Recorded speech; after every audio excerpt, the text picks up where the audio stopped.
రోజు బాబుకు health బాగలేదని evening time లో తీసుకొచ్చాను. దమ్ము సాస్ ఆడగా ఆ విధంగా తీసుకొస్తే మేడంకు తీసుకొచ్చి చూపిస్తే మేడం తొందర ట్రీట్మెంట్ చేసుకొని చేసింది. విత్ ఇన్ 1 hour లో బాగా అయిందన్నట్టు కన్ఫర్మ్ వచ్చింది. దాని ద్వారా మేడం ఇక్కడ నుండి 11 వరకు నైట్ మేడమే ట్రీట్మెంట్ చేసింది.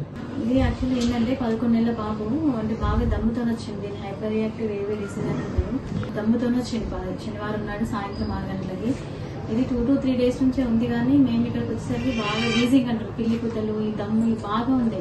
అంటే నిమోనియా ఉంది ప్లస్ పిల్లి కుదలు రెండు కలిపి ఉన్నాయి. రెండు అయితే బాగా దమ్ము ఉంది అంటే ఫస్ట్ ఆక్సిజన్ పెట్టాము. ఒక 1/2 hour చూసినాం, అయినా ఆక్సిజన్ తో రికవరీ కాలేదు. HFNC అని పెట్టినాం. పెడితే దాని నుంచి ఒక ఆల్మోస్ట్ శనివారం సాయంత్రం నుంచి సండే అంతా పెట్టినాం. మండే మార్నింగ్ వరకు మొత్తం HFNC లోనే ఉంది. HFNC నుంచి బాబు రికవరీ అయ్యింది, అంటే దమ్ము తగ్గింది. దమ్ము తగ్గిన తర్వాత మండే అంతా HFNC తీసేసి ఆక్సిజన్ కనెక్ట్ చేసినాం. 3 liters ఆక్సిజన్ పెడితే కూడా ఆ రోజంతా ఆక్సిజన్ తోనే బాగానే ఉన్నాడు.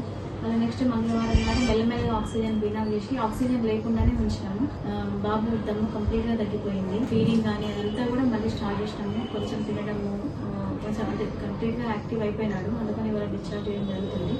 ఏంటంటే ఒకటి చెప్పాల్సింది ఏంటంటే 11 months 12 months 1 2 3 years పిల్లలకు కూడా మనం HFNC కూడా పెట్టడం స్టార్ట్ చేసినాము. కాబట్టి కొత్త హాస్పిటల్లో కొంచెం ఎమర్జెన్సీ పిల్లలకు సేవలు కూడా స్టార్ట్ చేయడం జరుగుతుంది.